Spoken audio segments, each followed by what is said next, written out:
Good evening from New York. So, Governor, how was your trip?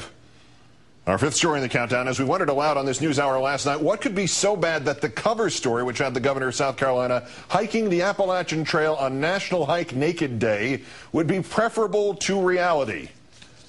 Rather a lot, really. About a married Republican father of four coming clean at a news conference about his affair with a woman in Argentina, but only after he had been caught this morning arriving back in Atlanta on the flight from Buenos Aires, nowhere near the Appalachian Trail.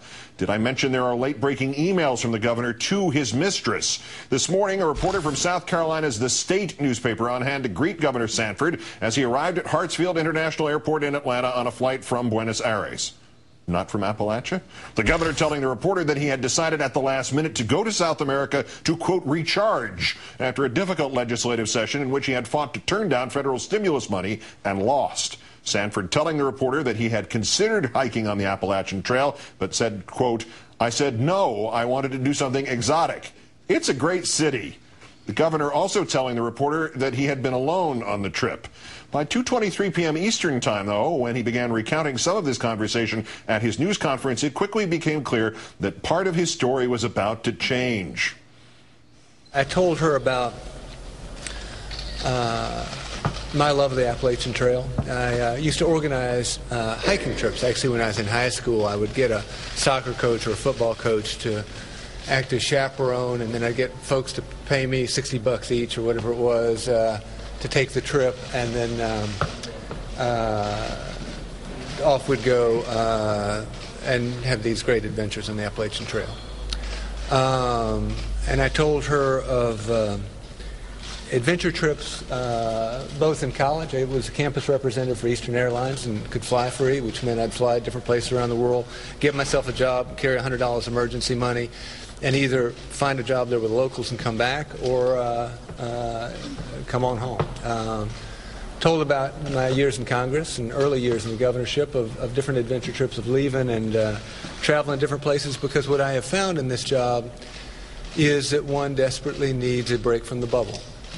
Wherein every word, every moment is recorded, just to completely break, and I've found that to be true in trips to the farm or in trips other places further afield. And all of those things were true. That chaperone idea, you dropped that why again? By saying that those things were true, the governor seemed to be implying there that other things he had said were not true. Rather a lot, really. So all those things we talked about this morning were true, but they're not the whole story.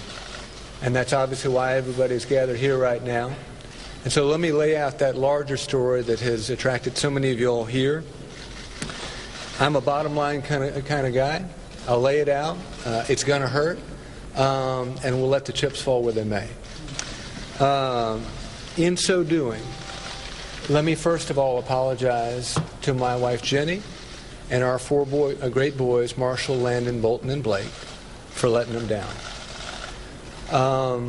One of the primary roles well before being a governor is being a father to those four boys who are absolute jewels and blessings that I've let down in a profound way. And I apologize to them. And I don't like apologizing in this realm, but given the immediacy of y'all's wanting to visit and my proximity to them, this is the first step in what will be a very long process on that front. There's a front. What is the front? We rejoin Governor Sanford, already in progress. I would secondly say to Jenny, anybody who has observed her over the last 20 years of my life knows how closely she has stood by my side in campaign after campaign after campaign, and literally being my campaign manager, and in the raising of those four boys, and in a whole host of other things throughout the lives that we built together. I would also apologize to my staff, because as much as I did talk about going the Appalachian Trail, and that was one of the original scenarios that I'd thrown out to Mary Neal, that didn't where I ended up. And so I let them down by creating a fiction with regard to where I was going, which means that I had then in turn, given as much as they relied on that information, let down people that I represent across this state. And so I want to apologize to my staff, and I want to apologize to anybody who lives in South Carolina for the way that I let them down on that front. Governor Sanford also apologizing to good friends, fellow lawmakers, his in-laws, and people of faith across the nation in that order, and he has not yet told us what he is apologizing for. But he just referenced God's law. Nearly 8 minutes after he started, rather a lot of minutes really, he finally got to the bottom line. So the bottom line is this. I've been unfaithful to my wife. I developed a relationship with which started as a dear, dear friend from Argentina.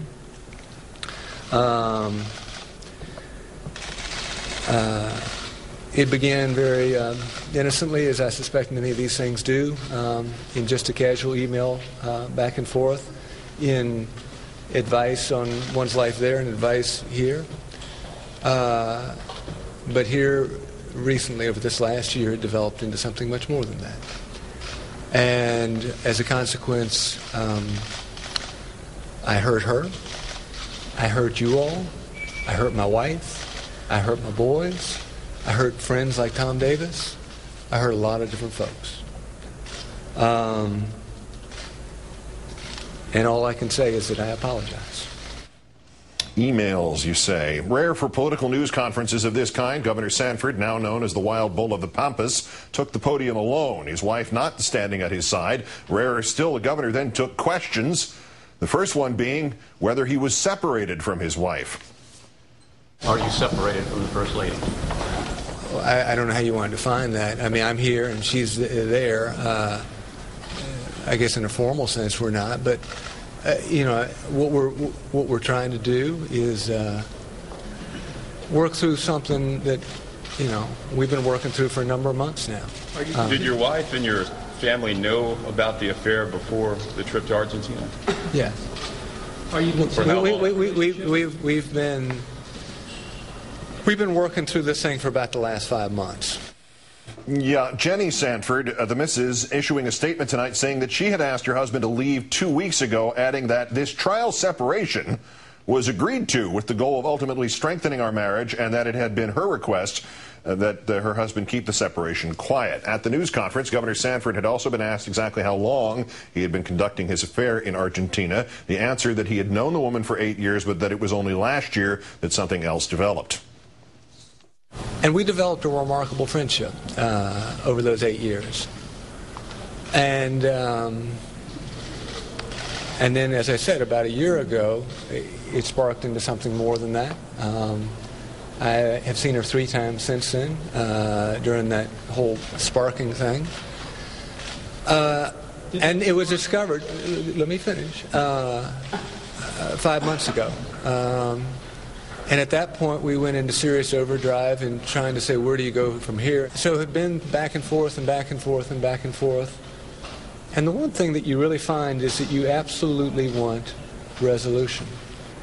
And so oddly enough, I spent the last 5 days of my life crying in Argentina, so I could repeat it when I came back here. 5 days at the governor and his staff, and they had everybody else believing that he was hiking on the Appalachian Trail. Governor Sanford was questioned about whether he had intentionally misled his staff about where he had been. Let me be clear. I said that was original possibility. That, again, that is my fault in shrouding this larger trip. That's my fault. Well, Appalachia, Argentina, they are close alphabetically. By contrast, emails from the governor to his mistress leaving little to the imagination, and one of them dated July 2008 and published for the first time tonight online by the newspaper The State, which had refrained from doing so since last December. Governor Sanford brags about being on Mr. McCain's shortlist for vice president last year, goes into explicit detail about the recipient's physical attributes, and concludes by saying, quote, "Despite the best efforts of my head, my heart cries out for you, your voice, your body, the touch of your lips, the touch of your fingertips, and even a deeper connection to your soul." And as he mentioned later, her tan lines. The governor has resigned as chairman of the National Republican Governors Association. He has not resigned as governor, even though one non-scientific newspaper poll has 65% of South Carolina readers saying he should, and even though any political future he might have has seemingly been redirected from possible Republican nominee for president to possible city office in Buenos Aires. Last night, we turned for comment to native South Carolinian Eugene Robinson of the Washington Post. We will again because, incredibly, it turns out Gene also used to live in Buenos Aires.